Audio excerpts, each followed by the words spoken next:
آج میں آپ سے ایسی بیماری کے بارے میں بات کرنے جا رہی ہوں جس نے ہمارے معاشرے کو اندر ہی اندر کھوکھلا کر دیا ہے۔ ایک ایسی بیماری جسے لوگ گناہ بھی نہیں سمجھتے، بلکہ بعض لوگ اسے فخر سمجھتے ہیں۔ اور پتہ ہے وہ لوگ کون ہیں؟ وہ لوگ جو اپنے گناہوں کا اشتہار لگاتے ہیں اور کہتے ہیں کہ میں نے فلاں گناہ کیا، میں نے پوری رات حرام کام میں گزاری، میں نے فلاں شخص کو دھوکہ دیا، میں نے نماز نہیں پڑھی، میں نے روزہ چھوڑ دیا۔ اور افسوس کی بات یہ ہے کہ بعض لوگ یہ سب باتیں شرمندگی سے نہیں، فخر سے کہتے ہیں۔ وہ ہنستے ہیں، دوسرے بھی ہنستے ہیں، تعریفیں بھی ملتی ہیں، اور پھر یہی گناہ ایک فیشن بن جاتا ہے۔ ذرا سوچئے، جس گناہ پر اللہ کے سامنے آنکھیں جھکانی چاہیے، اسی گناہ پر انسان لوگوں کے سامنے سینہ تان کر کھڑا ہو جائے۔ اس سے بڑی بدقسمتی کیا ہوگی؟ گناہ کرنا یقیناً بہت بڑا جرم ہے، لیکن گناہ کرنے کے بعد اسے لوگوں کے سامنے بیان کرنا، اس پر فخر کرنا اور دوسروں کو بھی اسی طرف مائل کرنا، یہ معاملہ اور زیادہ خطرناک ہو جاتا ہے۔ اللہ تعالیٰ بندے کے گناہوں پر پردہ ڈال دیتا ہے۔ رات کے اندھیرے میں اگر بندہ گناہ کر بھی بیٹھے تو اللہ اسے صبح لوگوں کے سامنے رسوا نہیں کرتا۔ یہ اللہ کی رحمت ہے، یہ اللہ کی ستر پوشی ہے۔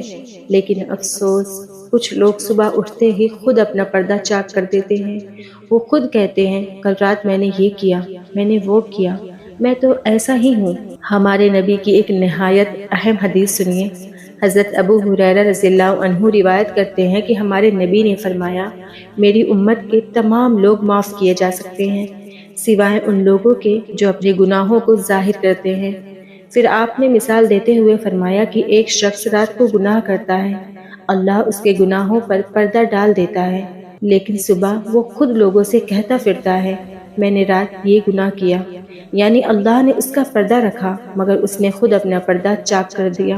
ذرا سوچئے، جب اللہ نے آپ کا راز چھپا لیا تو آپ خود کیوں دنیا کو بتا رہے ہیں؟ کیا آپ کو اللہ کی اس نعمت کی قدر نہیں؟ کیا آپ چاہتے ہیں کہ قیامت کے دن بھی یہی گناہ آپ کے خلاف گواہ بن جائے؟ آج سوشل میڈیا نے اس بیماری کو اور بھی عام کر دیا ہے۔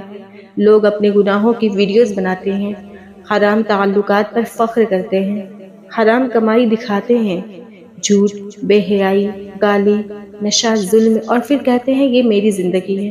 یہ آزادی نہیں ہے، یہ اپنے رب سے دوری کی علامت ہے۔ یاد رکھیے، ہر لائک ختم ہو جائے گا، ہر ویڈیو ایک دن پرانی ہو جائے گی، ہر فالوورز ایک دن چھوڑ جائیں گے، لیکن اللہ کے فرشتوں نے جو لکھ لیا وہ قیامت تک محفوظ رہے گا۔ اس دن نہ کوئی ایڈیٹنگ ہوگی، نہ کوئی ڈیلیٹ کا بٹن ہوگا، صرف اعمال ہوں گے اور ان کا حساب ہوگا۔ اس لیے آج ہی اپنے دل سے پوچھئے، کیا میں اپنے رب کو راضی کر رہی ہوں یا لوگوں کو؟ کیا میں اللہ کی رضا چاہتی ہوں یا دنیا کی چند لمحوں کی شہرت؟